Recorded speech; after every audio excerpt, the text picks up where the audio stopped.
আমি Baishakhi, welcome back to my channel. Last ভিডিওতে ব্লগে আমি বলেছিলাম যেটা ইনফরমেটিভ ভিডিও না, জাস্ট আমি একটা আমার ইমোশন শেয়ার করছি তোমাদের সঙ্গে, বিকজ তোমরাও আমার এক্সটেন্ডেড ফ্যামিলি, রাইট?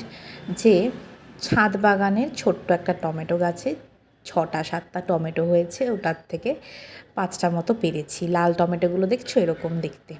তো ওই টমেটো দিয়ে আজকে বানাবো টমেটো আলু সর্ষে, কাঁচা টমেটো সর্ষে দিয়ে, খুব ভালো লাগে জানো খেতে। তো এইটা আজকে করব। তো এটা আমার মায়ের রেসিপি।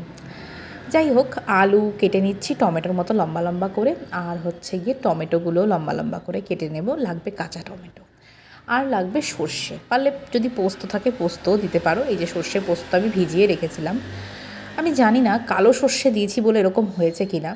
খুব সুন্দর রান্নাবান্না করেছি, গরম গরম খাওয়ার সময় বোঝা যায়নি, কিন্তু ঠান্ডা খাওয়ার পর আমার একটু তিতো লেগেছে।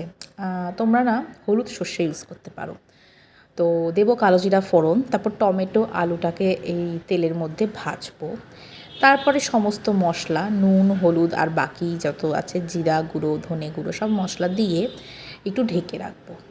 তারপরে ঢেকে রাখার পরে যখন দেখবো ওটা একটু সিদ্ধ সিদ্ধ হয়ে আসছে, তখন দিয়ে দেবো, মানে ভাজা হয়ে যাওয়ার পরে ঝোল দেওয়ার সময় জল বা ঝোল না দিয়ে দিয়ে দেবো সর্ষে পোস্ত বাটা। ব্যাস, তারপর ঢেকে রাখবো।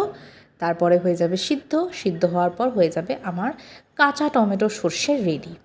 এটা তোমাদের ভেজের দিনে করে খেতে পারো, যেদিন তোমাদের নিরামিষ থাকে, তাই তো?